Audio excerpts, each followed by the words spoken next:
All right, welcome everyone to the Middle School Building Committee meeting of August 11th. Welcome to all. We just finished a tour of the building.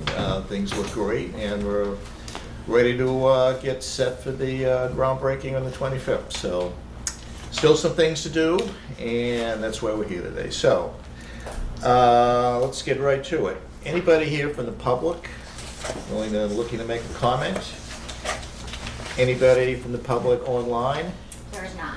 All right, we'll consider the public comment period closed. Next item on the agenda is approval of minutes of the July 14th meeting. Do I have a motion? Move to approve the minutes. Second. Made and seconded. Discussion? Seeing none, since we have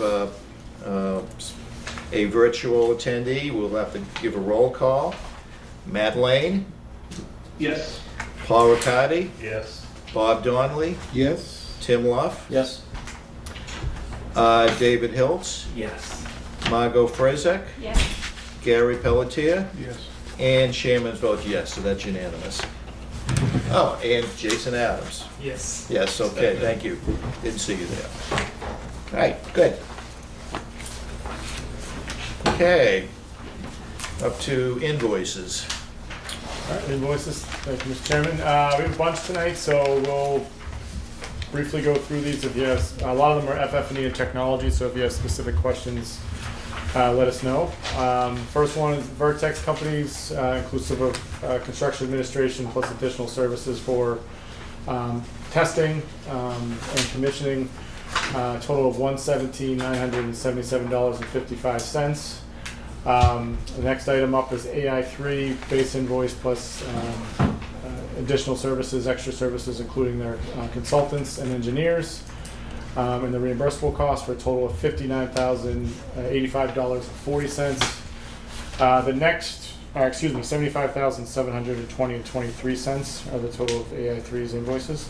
The next handful are FF&E. Do you want me to read through, or technology and F&E, went through every single one of them?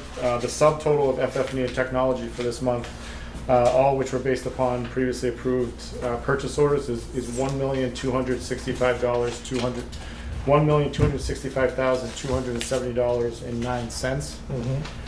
And then finally on the last one is WT Rich's invoice. Pay application for month ending July, inclusive of change orders approved to date, $2,551,926.88. And there was one standalone Verizon invoice that was paid, reconciled based on a cost paid by the town for $132.54, for a grand total for the month ending July of $4,011,027.29. Okay, thank you. Any questions? Seeing none, do I have a motion? Move to approve the invoice packet as submitted. Second. Motion made and seconded. Discussion? Seeing none, again, let's take a roll call vote. Matt Lane, Yes. Paul Riccardi, Yes. Jason Adams, Aye. Bob Donnelly, Yes. Tim Luff, Yes. David Hiltz, Yes. Margot Frazek, Yes. Gary Pelletier, Yes. and chairman votes yes. Thank you very much. Okay. Next up is the budget update, month ending July 31st, inclusive of the invoices that you just approved. Everything is tracking on or below budget, and then the bottom line, as you can see, boxed in green. Commitments against the $147 million budget at this point is $137,482,000, which is approximately 93% committed. Expended, inclusive of the invoices that you just approved, is $121,373,306, or 82% expended. And then balances at the bottom for the project, 10 million plus the additional 2 million in bid savings is approximately $12 million or 8% of the total budget. Okay, great news. MSBA, payment request 45 went in at the beginning of August for 2.6 million, 62,961. The town received 2 payments back from the MSBA at the end of July for payment requests 42 and 43. To date, 119,000 has been submitted, 74,000 of which was deemed eligible in line with the funding agreement, which is 77%. Of that 74 million, 40 million, 275, and $293 was reimbursed, so at the 54.34% reimbursement rate. And total grant paid back to date by the MSBA is 77.53, and just a reminder that they stop reimbursement payments at the 95% mark, hold that final 5% until final audit is complete, and then release that upon completion of all final audit paperwork, which right now is running 18 months on the positive side, maybe longer. But we still have a ways to go. Most of that is related to the final payments for the building and then also the site work out front for the turf field. Okay. Any questions? Just to round out the budget package, and we'll get into PCOs in a little bit, but as of the month ending July, we're in good shape with contingencies, approved change orders as a total of construction budgets 1.3%. 18% of the contingency has been spent, with project nearing 90% completion overall. So overall, project contingencies in really good shape through change order 21.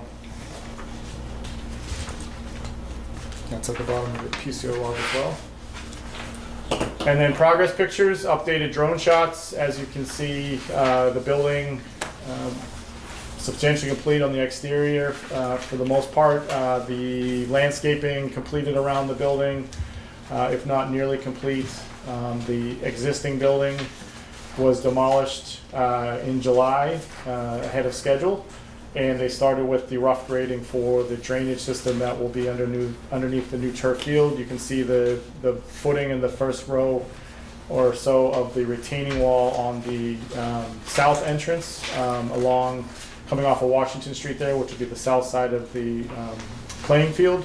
There is a groundwater issue that we've been dealing with, so they've been mitigating that during construction, and the design team has been working to tie in some additional drainage to take care of that groundwater so it doesn't impact the field. But overall, that is progressing, and you can see the loop road is completed, connecting the south parking lot in front of the building, which will be the bus drop-off loop, to the far side, north side of the site at the concession stand. So the major push for the summer to get the building down out of the way, connecting that loop road to enable bus drop-off. And circulation around the building has been bindered, and that paving is scheduled for tomorrow or Wednesday, one of those 2 days. Yeah. By Wednesday, that should be finished paved, as you can see out there today in the walk back to the trailer. And just some pictures of the demo during early July and the end of July, kind of down to a pile of rubble by the end of the month. As I mentioned, demo was completed a few days ahead of schedule to get out of the way for that road, which is great. No major issues with demolition from unforeseen conditions or anything like that. I think overall went pretty well. No real major complaints on dust or noise as well. Working here on the field, as you can see, excavating for parking spaces and sidewalks in front of the admin entrance, and then the beginning of the retaining wall on the south side of the turf field. And you can see the temporary dewatering piping that's at the top of that berm, basically making sure that the water has a place to rise to, and they get pumped over to a pump that dewaters it and takes it. Is that going into a frac tank? Where's that going? Yeah. Into a frac tank and hauled off water. Yep, hauled off site. Next picture.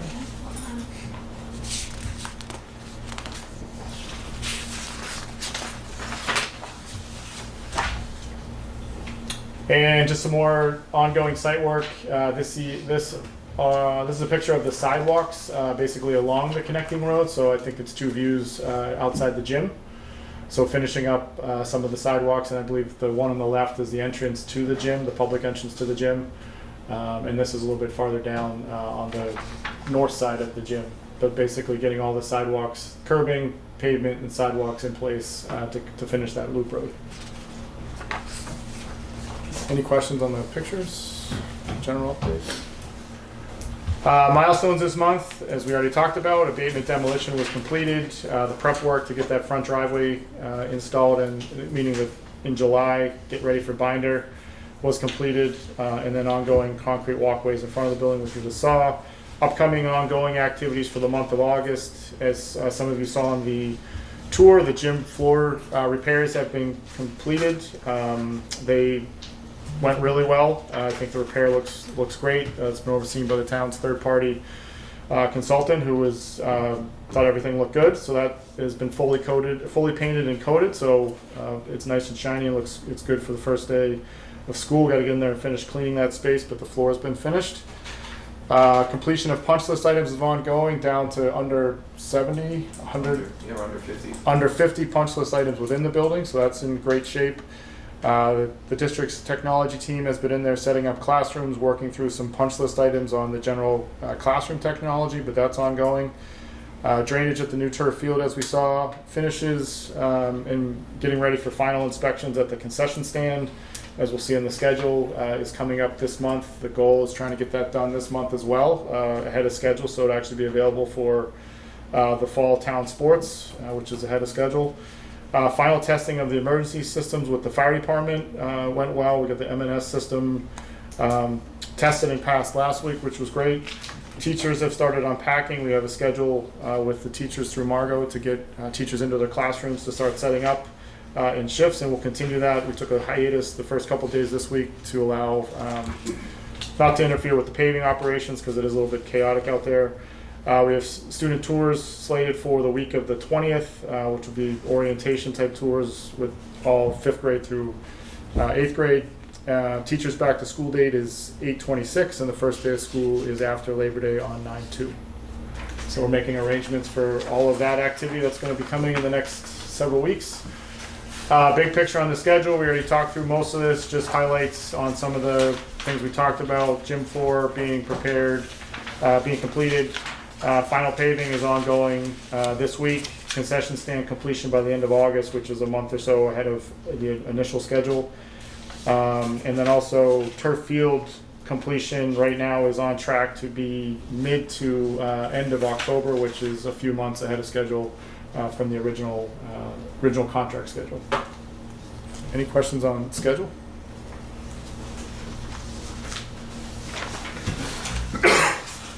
Awesome. All right, quick FF&E update. Again, both budgets are in good shape. So the FF&E budget, we have committed 98% of the budget, which is about $2,101,000. Majority of the furniture has been purchased already, and now we were just working through the wish list with Margot. And as teachers come in and start unpacking their classrooms, we have a Google form where they can submit requests for additional furniture or anything else that they might need for their classroom, so we're sorting through that. Technology is 72% committed at $1,869,000, and a majority of that has already been purchased. Oops, sorry. And transition, so like Brian had said, teachers have come in, they've started unpacking their classrooms. The kitchen staff is unpacking and running everything through the dishwashers in preparation of receiving deliveries starting next week for the start of school. We do have some purchase orders up for approval today. We are requesting, the first one is for additional seating and a teacher stool. So for each classroom, we are requesting one additional student desk and one additional chair. The chairs came from WB Mason, and then the next line are the student desks from Hertz Furniture, and also a couple of teacher podiums. We're requesting a few more of those. A laminator for the third floor admin suite, and then the last one is a folio cabinet for the choral teacher. This all totals $34,045.15. Does anyone have any questions? on that.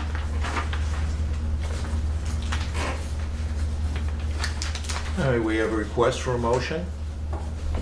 I'll motion to approve the FFE purchase totaling $34,045.15.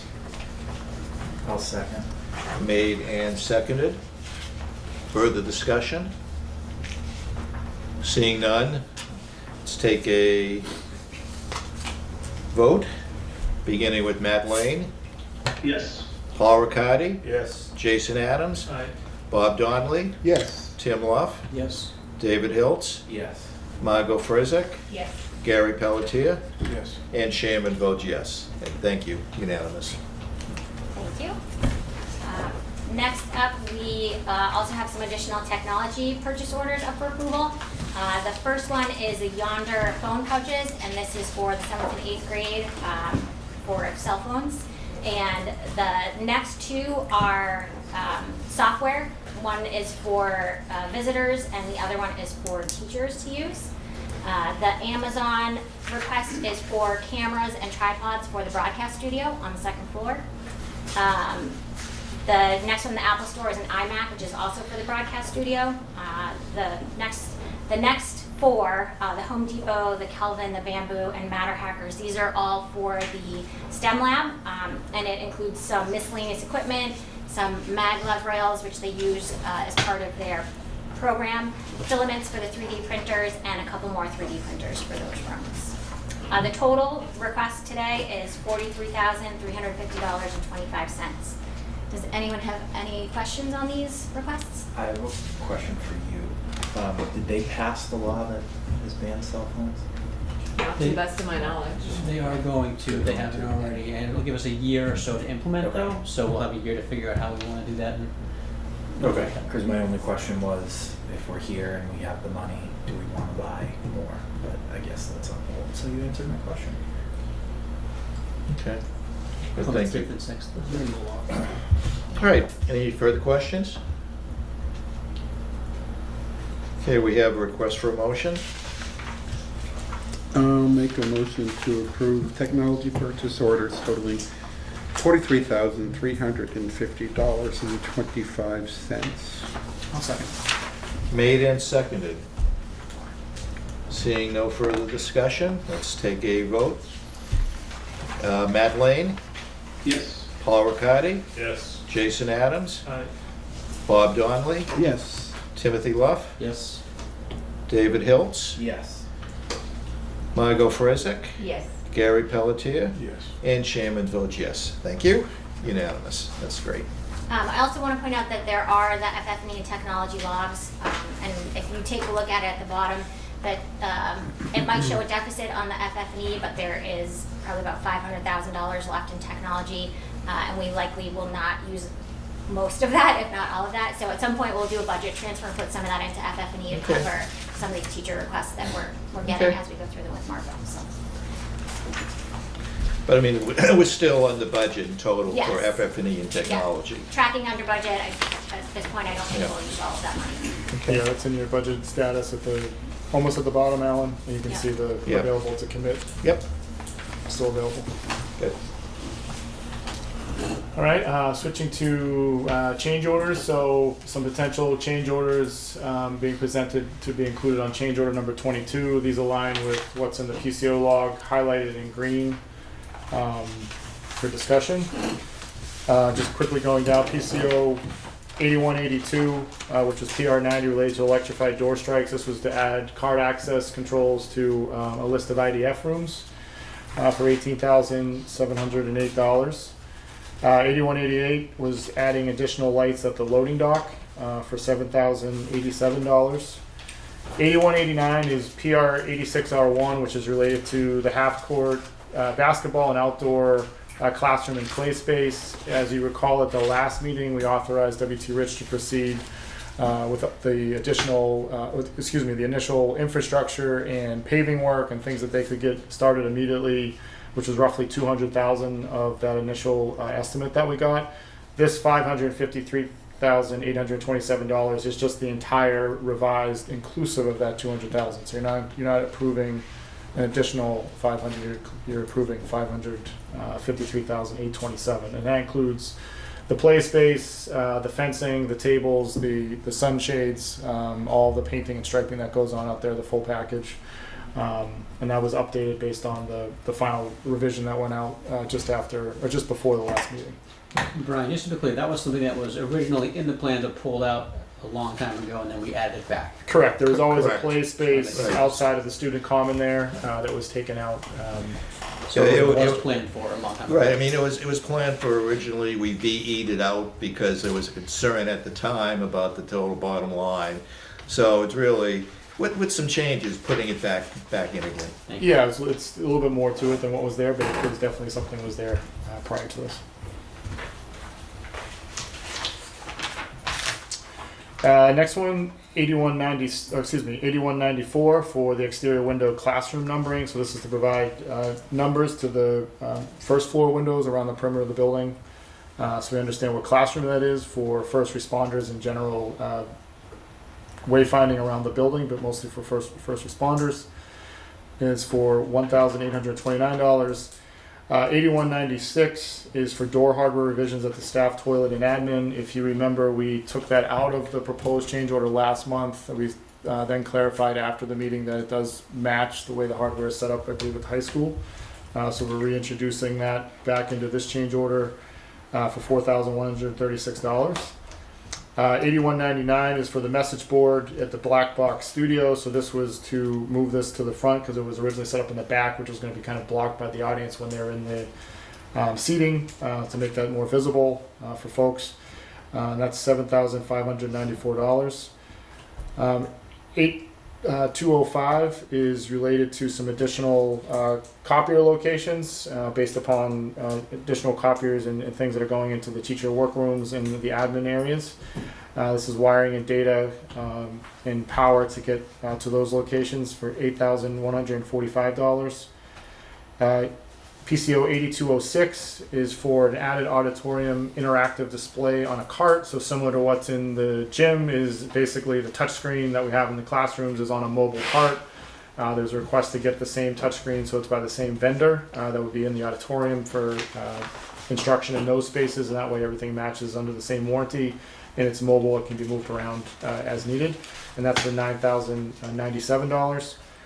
8217 is related to GFCI circuits at some hardwired appliances, making sure that those have the correct circuits in the panels for things like cooktops and anything that might be hardwired electrically for $12,949. And PCO 8221 is for adding locks to the locker room doors so that they can be locked from public access, or whenever there's an event that doesn't need access to the locker rooms, they can be locked by facilities so that people don't access the locker rooms. And that's for $834. Proposed total for change order 22, inclusive of the half-court basketball and outdoor play space, is $624,206. Okay, questions?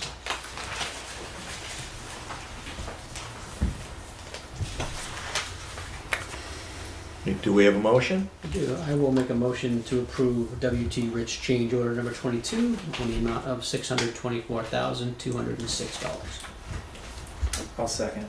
Made and seconded. Further discussion? Seeing none.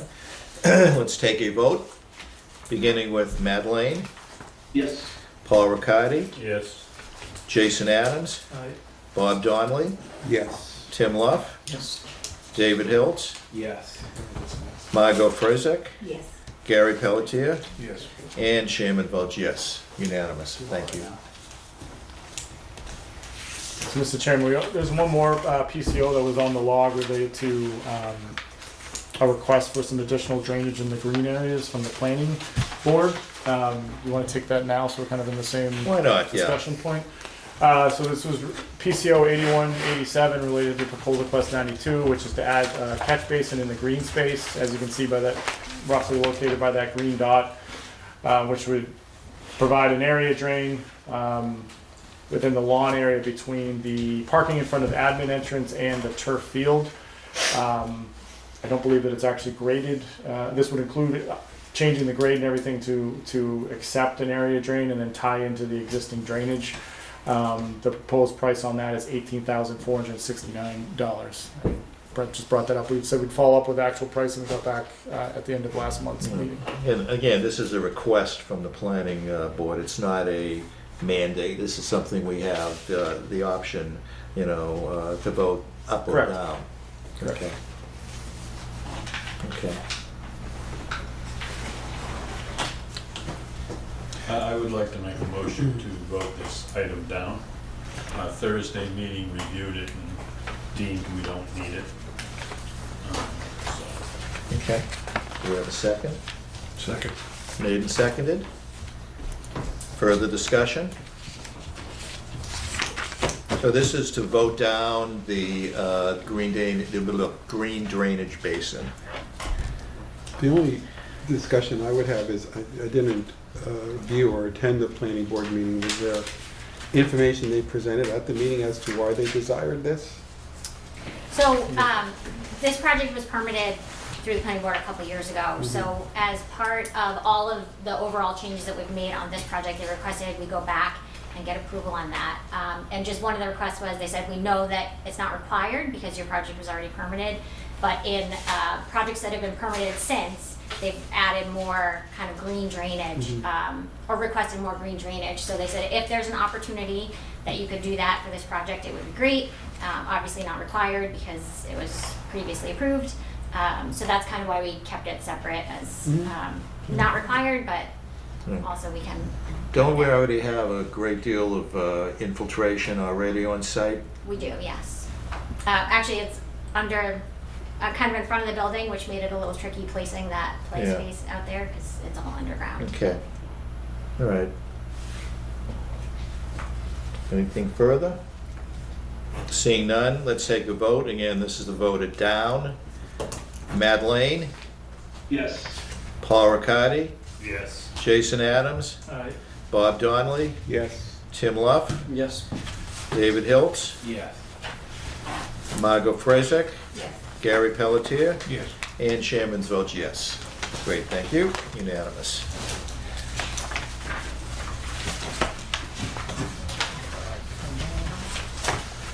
Okay, what's next? All right, so next, following up on the Endine walking path. So at the last meeting, we talked about order of magnitude pricing, and that we were hoping to have an updated price from W.T. Rich for this meeting, which we subsequently received to that last building committee meeting. Down at the bottom was the pricing that came in. There were two options related to this general layout, which connects from the back left of the school down. There's a curving path that would kind of slope down to field level, and then along the field level, go along the field at the base of a retaining wall, and then tie and connect into the path that comes down from the concession stand. Per a meeting on July 24th, we talked through two options with the project team. One would be a big block retaining wall option, similar to the wall that is by the tennis court. Leads down to the tennis court. Another one was looking at potentially a smaller block option, which perhaps would make it installation more efficient at perhaps a cost reduction, which is, think of a Versalock wall similar to what's up at the Little League field. And then an option of just doing a curb and guardrail only along the roadway, no wall, no path. W.T. Rich looked at all of those options. The pricing for the big block came in just over $1 million, which is inclusive of the not only the material and installation of the curbing, the guardrail, the big block wall, the walking path, the additional sidewalk to connect the crosswalk, but also supportive excavation for the roadway to support that roadway because you have to excavate out to get the block in, especially around the light pole where you can see it's really close. And then there's at the top of the wall, because of the drop, there is a fence which similar at the tennis court, would include that fence and some other items related to that overall design.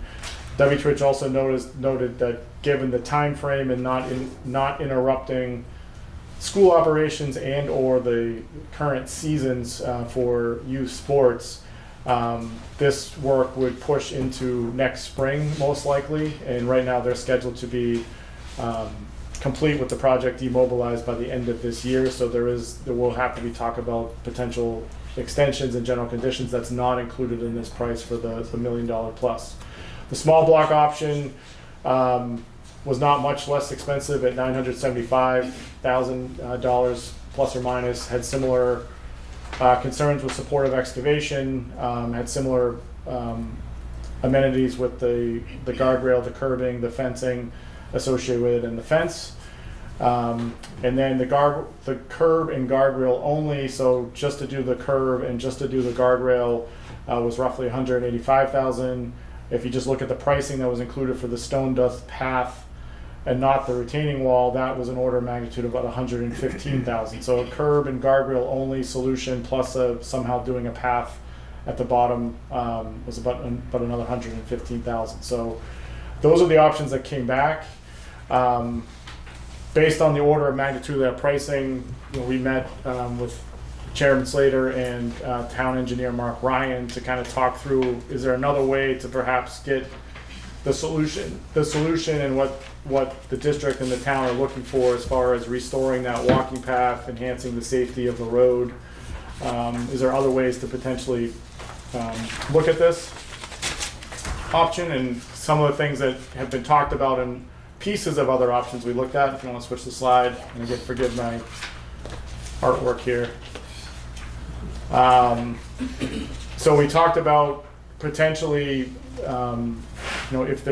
if we don't need to do a retaining wall to accommodate a path at certain points along that stretch, you could do the curb and the granite curb and the timber guardrail kind of represented by that red line. We checked with the design team. The crosswalk that is currently in the back left of the school was a carryover from when there was initial retaining wall in the design, and the thought that someday there might be something over on that parcel. Right now there's tended to be a crosswalk and there's a curb cut on the other side, kind of a sidewalk to nowhere. If that could be eliminated and just not introduce that. We talked about potentially relocating the softball or providing a new softball backstop and moving it forward to allow for circulation of a path at that point around that backstop. You could maintain the emergency vehicle access point that's currently there. Looking at the field layout, potentially do new field goals or relocate the field goals and slide both fields north about 10 feet. And then looking through the existing path on the other side and some of the workout structures that are there with Mr. Ryan, it was apparent that there could be shifted a little bit as it was shown on some of the previous sketches in yellow to relocate that path a little bit, redivert that path on the north side of the field, if you will, and then just kind of, you might have to relocate one of the pieces of workout equipment and some of the fencing, but that all seemed to be doable. The thinking was if we could somehow get that done, not have to do the retaining wall or even the extent of the retaining wall, moving the fields north would create enough space to create a 5 foot to 6 foot stone dust path kind of at the toe of slope where the hay bales and things are now, and also give a chance to soften that slope in some locations because Mr. Ryan really likes the idea of people potentially sitting on that grassy slope along a good stretch of that to be spectators. And then the other option was to potentially add some shade trees along that embankment, both to help stabilize but also just to provide shade for people that are sitting there. And then the accessible access to the circuit of walking trails would be from the concession stand side down the path that's currently designed to be in place there. So again, looking for ways to potentially solve,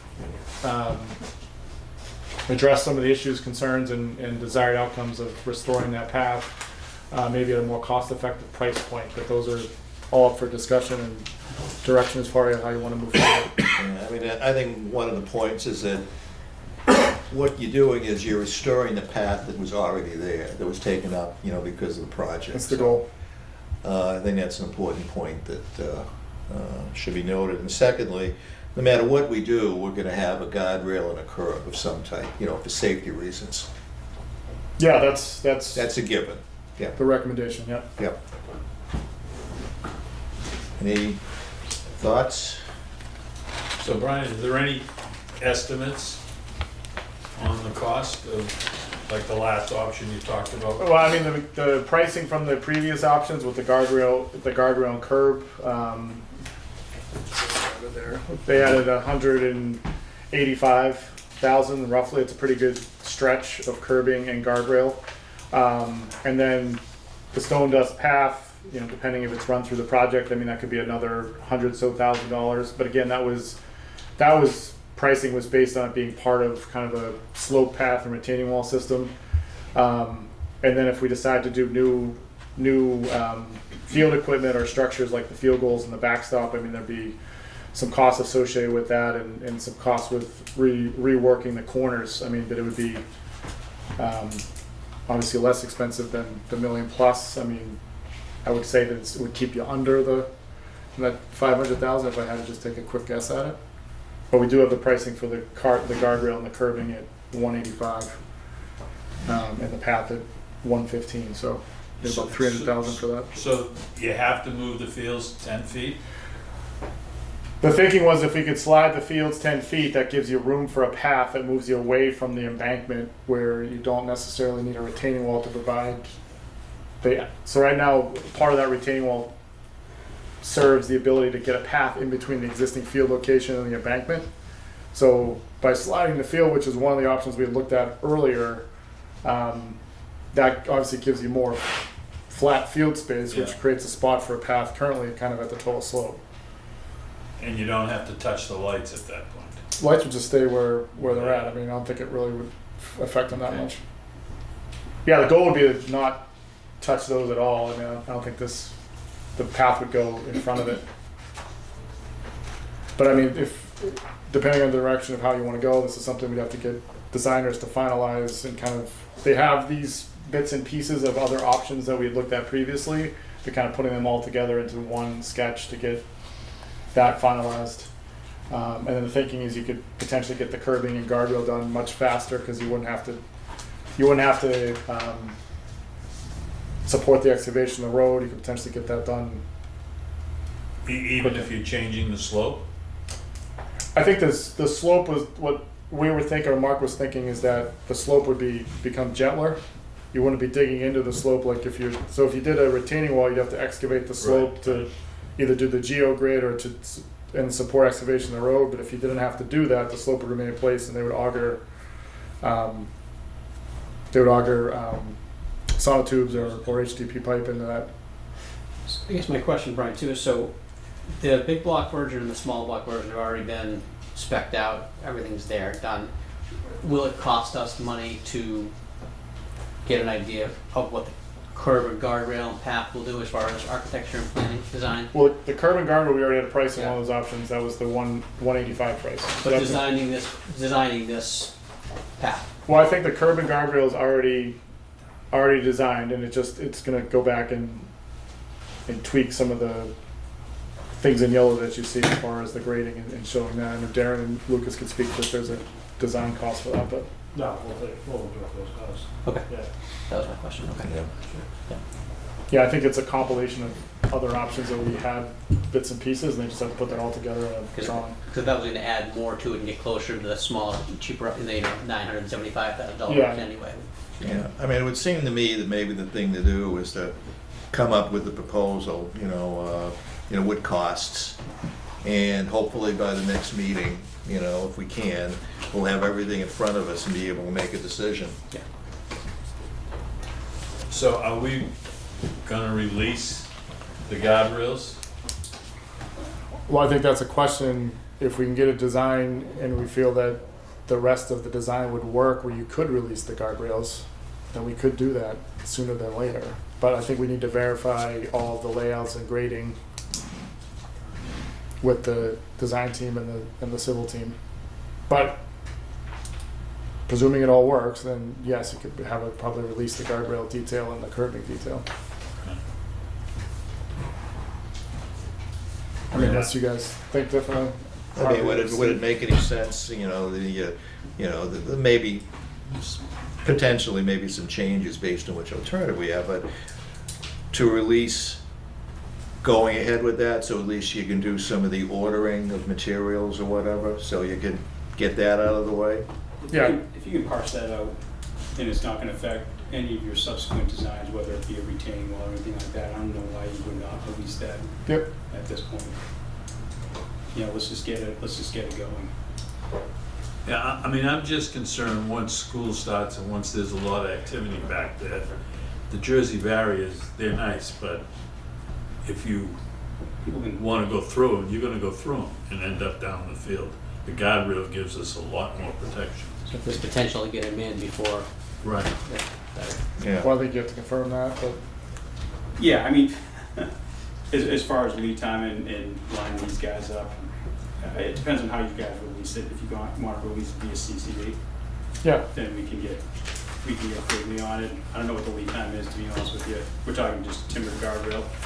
I think whatever detail we had on the other, Oh, guardrails, guardrails and curbing. I'd be remiss to say you'd get it in before school starts. yeah, but I think it'd be this season Oh, I think potentially, it'd yeah, definitely be this season, yeah. versus waiting until. But I think we need to finalize all the design elements and then confirm it, and then you could bring it back, authorize you to release it if it all works. I mean, You guys does it can make review it? sense to release, you know, again, we may not know exact quantities, but, you know, release some curbing and guardrail to get that process going?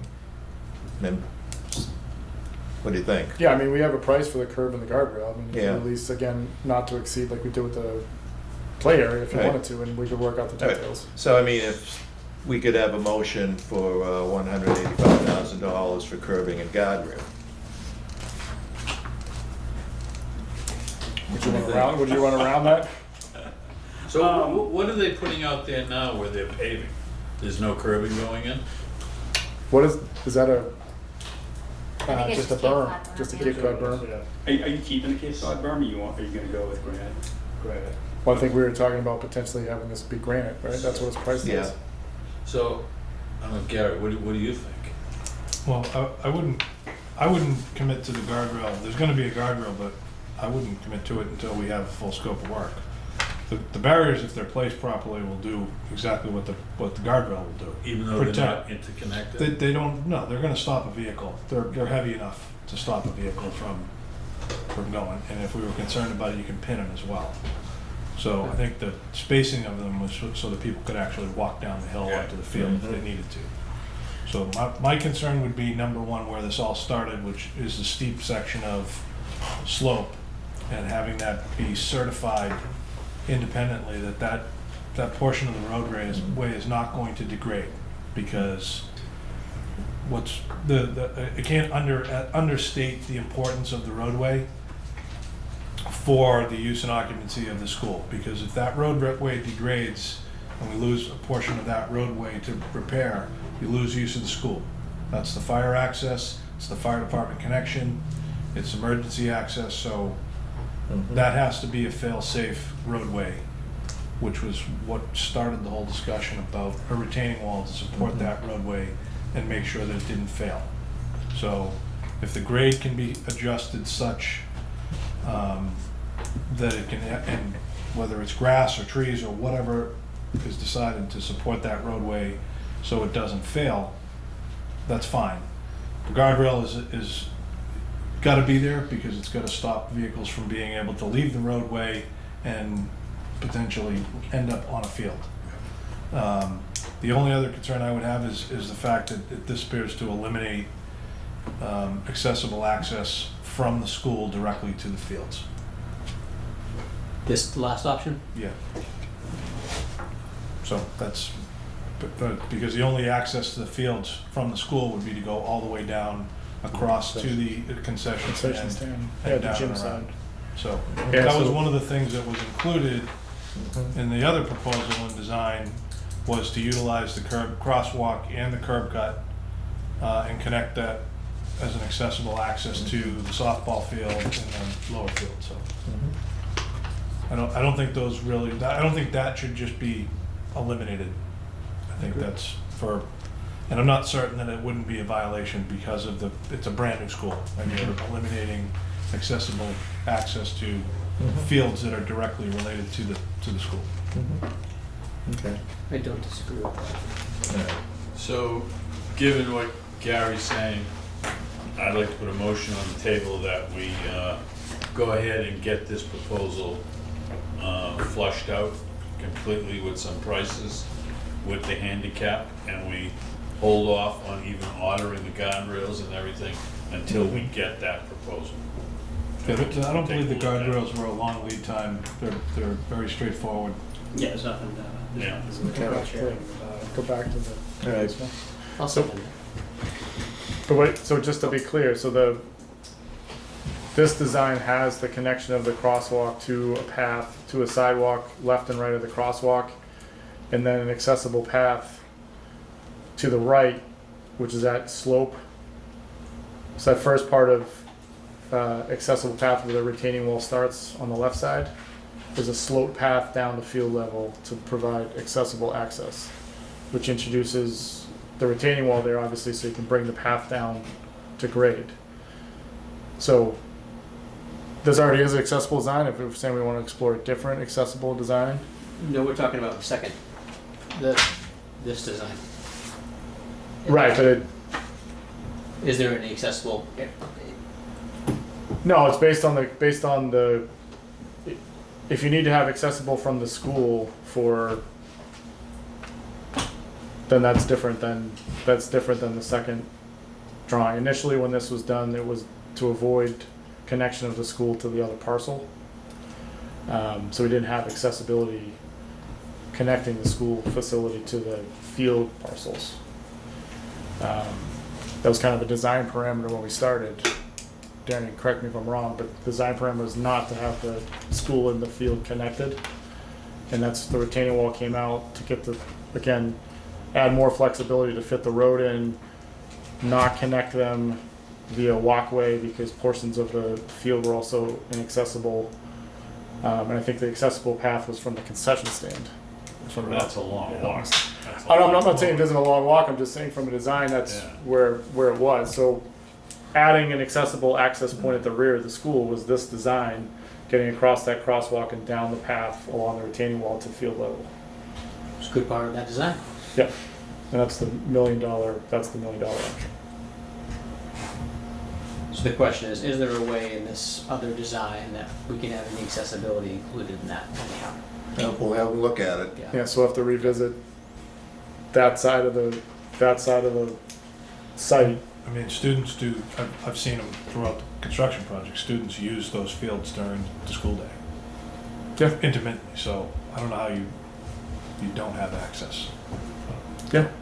And I'm not hearing you say that you don't agree with it, it's just that originally it wasn't designed that way. Wasn't designed that way, trying to provide it now and restore the path that was there, so kind of again, accomplishing a couple things. The conversation was if we didn't have it there, could you restore the path more cost effectively? And we'll see what that means. Okay. So you don't want to do anything right now? No, So the we're gonna direction hold is- off. We're gonna come up with another design. So we want the AI3 to redesign the other side at the crosswalk? We can take a look at the possibility of Serpentine or Yeah, something? we already investigated that early on. Yeah, it has Based to. on the existing slopes, that's why it transpired. Yeah, I think you have to relocate the backstop, and that grade in that corner is Right, well all over the place. So the gentlest slope was going left to right across the page, I think, is how they Right. worked it. All right, we'll see what I that mean, I means. can tell you, we already have a gentleman that we had to accommodate big time with the existing fields under construction, who's got a son who he wasn't able to watch him play soccer or anything else, and we got him down to the back field, so we have a parent that needs to be able to get down there. Okay. Well, and you probably have a lot of families that might not come out at all because they know it's not accessible. Right. They don't even know about it. Yeah. Yeah, Again- that's the man we met, and we made that pass, so we could Right. drive over there. And was so thankful after we helped him with that, I remember that. Right, Steve, I think you were there, weren't we? When we did that? All right, motion made and seconded. I think AI3 has some direction on accessibility, which you're going to be looking at. Further comments? Paul, do you want to, just restate your motion? I don't even remember.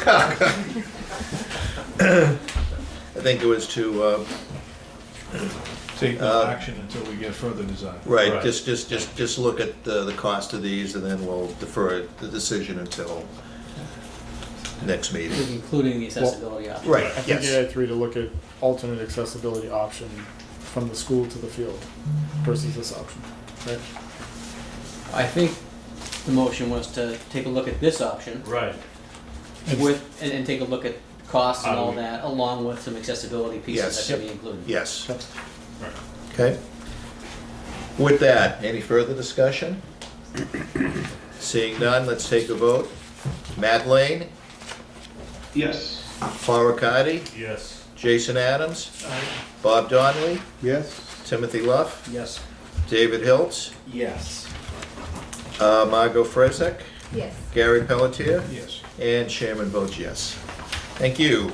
So you have your direction. Hopefully we'll have something by the next meeting and be able to make a decision. So, Last update, I think, oh, two more. Just an update on the gym floor for those of you who did not join the tour and for those online. Pictures of the gym floor repair, so striped and coated, and the picture on the right is from the PE room on the second floor, so came out great, and it's been coated, just need final cleaning of the gym. Saw it today, looks great. I mean, I will say this, the Roberts, that's the company? Yep. Yeah, the kid, the carpenter that was doing it, was like an artist. Phil, yeah. I mean, he was very aggravated that somebody ruined his work. And B, he was insistent on making it perfect. Good. And three, they did decide to sand the whole floor down and restrike the whole thing, because that was the only way they were gonna get it to match, so. They did a stand-up job, even though we went through a lot of angst. At the end of the day, they did a great job. Good.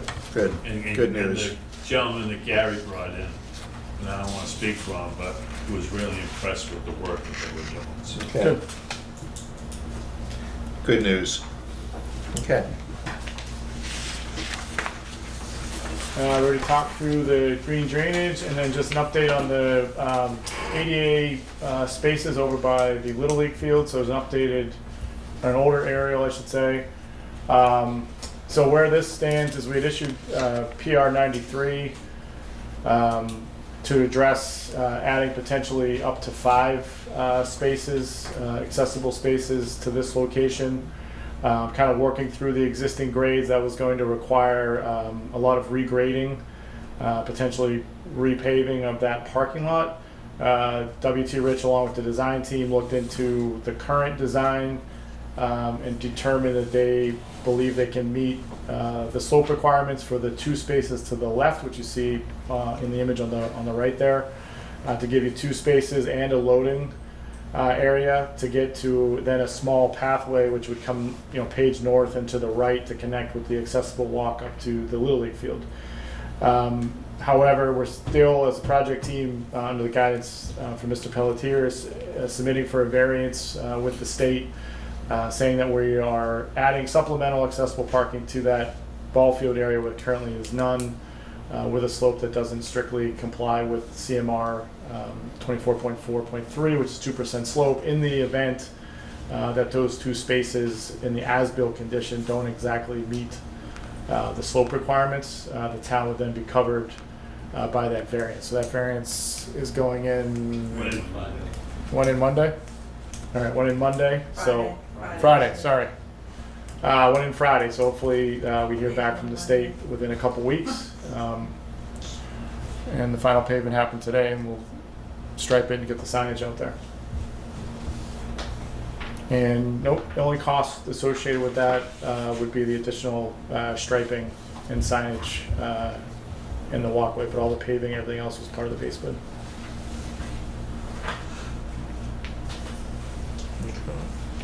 So even with the 2 spaces, you still need a variance?